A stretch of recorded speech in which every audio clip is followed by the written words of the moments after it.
Hey guys, this is Andrew at ThirdCoastRC here in Houston, and today we've got a new plane that we've just put together. This is from Value Hobby. You can see here, valuehobby.com. Okay, this is an EPP plane, and it's a model of the Giles 202 aerobatic plane, and we bought this from Value Hobby. It was $35 for the kit. And it comes with everything you need.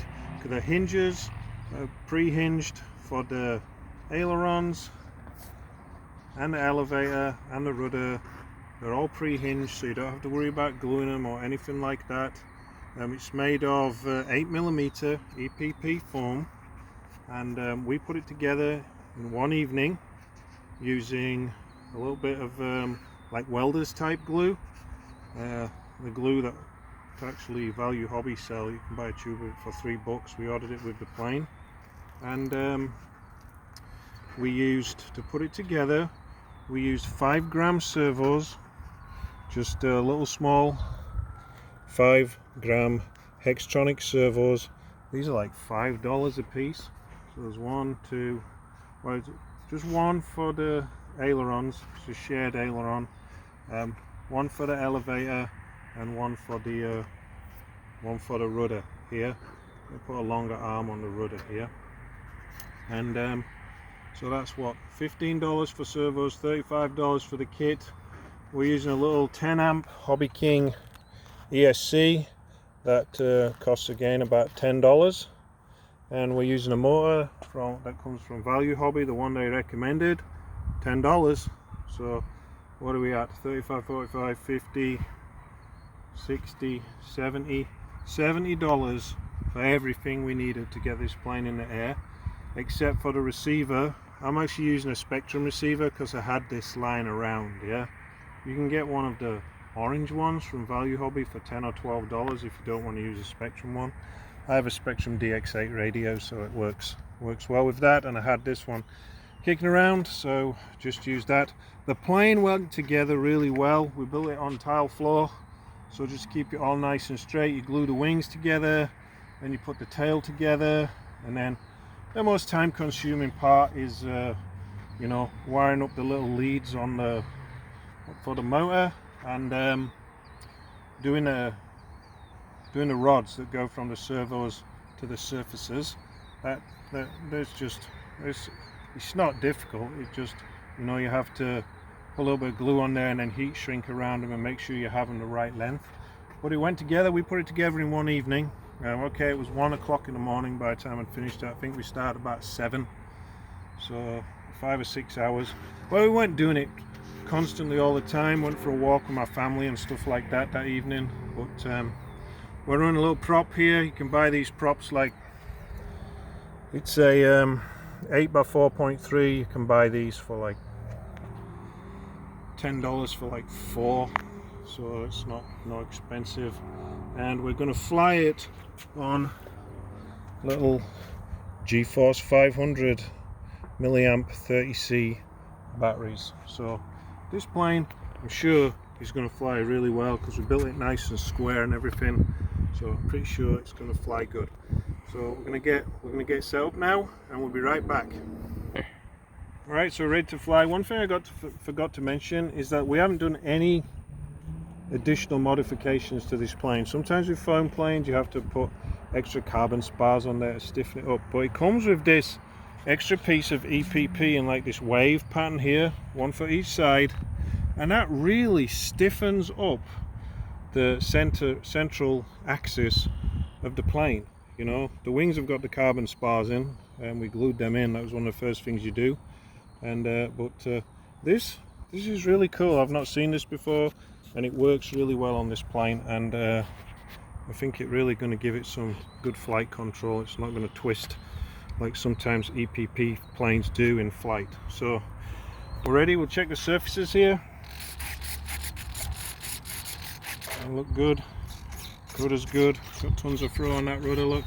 So let's get this in the air.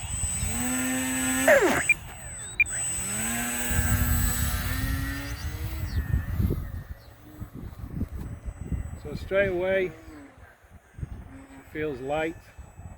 There's a light breeze right now. She feels light and floaty.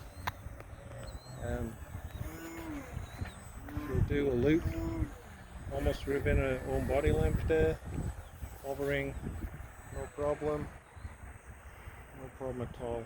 She's just put a little bit of, we need a little bit of rudder trim in there and a little bit of aileron trim just to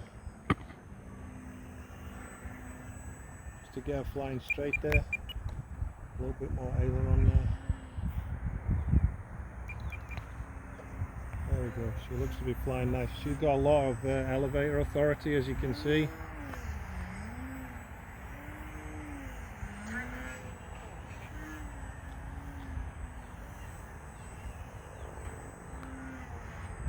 So I'm flying this on 100% rates. I've not got any expo in here or anything.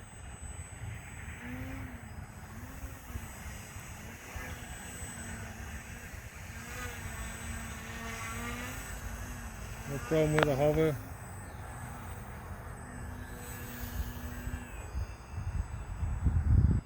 See what she's like inverted. Oh yeah, very beautifully balanced. We set the CG where it recommended in the manual, and inverted flight, she's very neutral, not pulling up, not pulling down, not nosing up, not nosing down. Very nice. We take her up high, see if she'll flat spin. Up we go, over the top. Very nice little flat spin there. Pull her away from the sun. I'm going to get the sun in my eyes. Looks great in the air. The pictures on the website don't really do this model justice. They look looks a little bit bland, but when you actually see it, the black is sharp and the green is bright, especially in the evening sun here. No problems at all. So this plane in the air for less than $70 if you've already got a radio.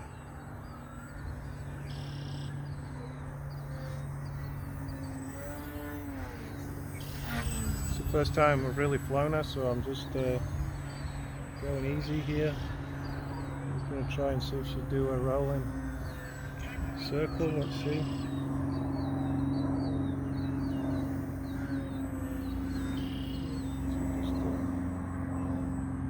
Yeah, the rudder, I need to dial out a little bit of rudder to do that. Too much rudder. Let's just try it just without it. There you go.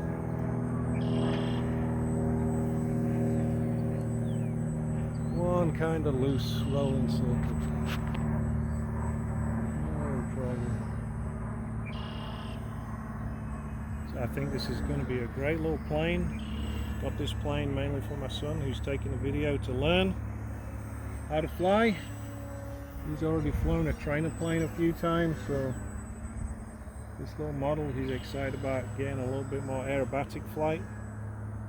So what I'm going to do now is I'm going to try and hover in and see if I can catch it.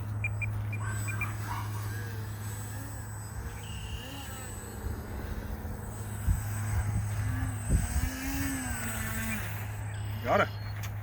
There we go. So that is the G320. No, sorry, the G-202 from Value Hobby. $70. Get yourself flying. We'll see you next time. Thank you.